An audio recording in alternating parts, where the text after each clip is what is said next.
Mzima from NTV. I've looked at the list from Kenya Kwanza, and it appears they are reading from President William Ruto's memoranda that was sent to Moses Wetangula.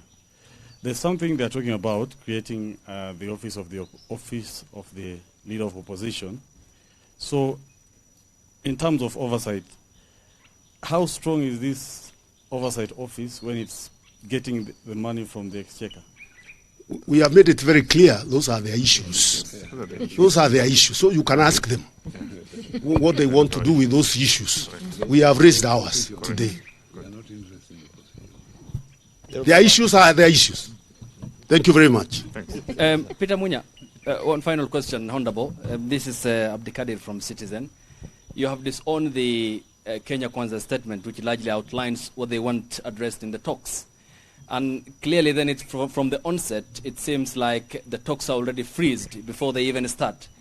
Then what's the point? And all of you are members of the country's political establishment, so are members of the other part.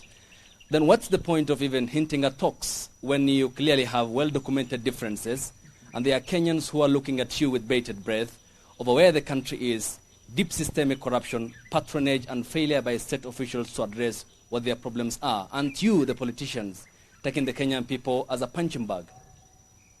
First of all, talks are only talks because they are disagreements. Otherwise, if you don't have any disagreements, what would you be talking about?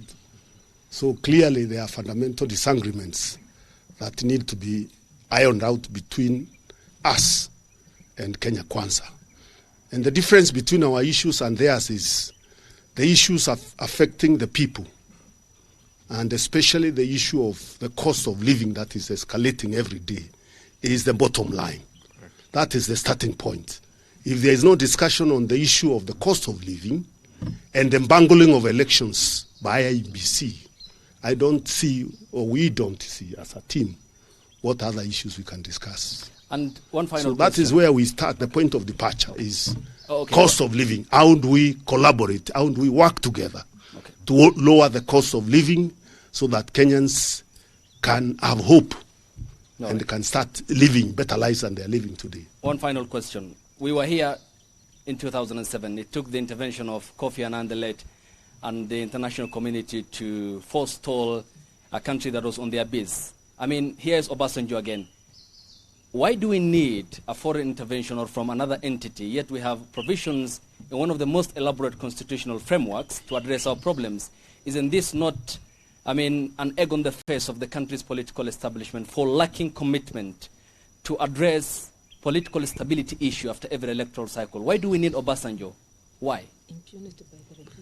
I think you understand the problem is a trust deficit that has been shown by the Kenya Kwanza government, that when you discuss something, the next day the goalpost keeps moving. So you require a respected outsider who can be able to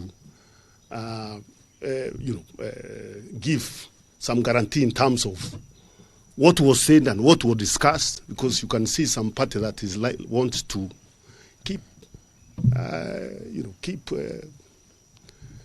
manipulating the process.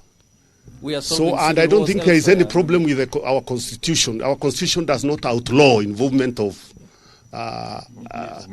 mediators in discussions. So I don't get where you are getting that idea that because we have a constitution that has been there for a long time, mediators are not required in a dialogue process where there is a fundamental disagreement between parties in a country. We are solving civil wars elsewhere. We are not, and discussion, a meeting is not a civil war. Why not address small issues like what you have raised? These issues are heavy, where citizens' rights are being trampled on and the citizens are being killed, brutalized by police forces that we pay for, cannot be small issues. With a lot of respect to you. Thank you very much. That's okay.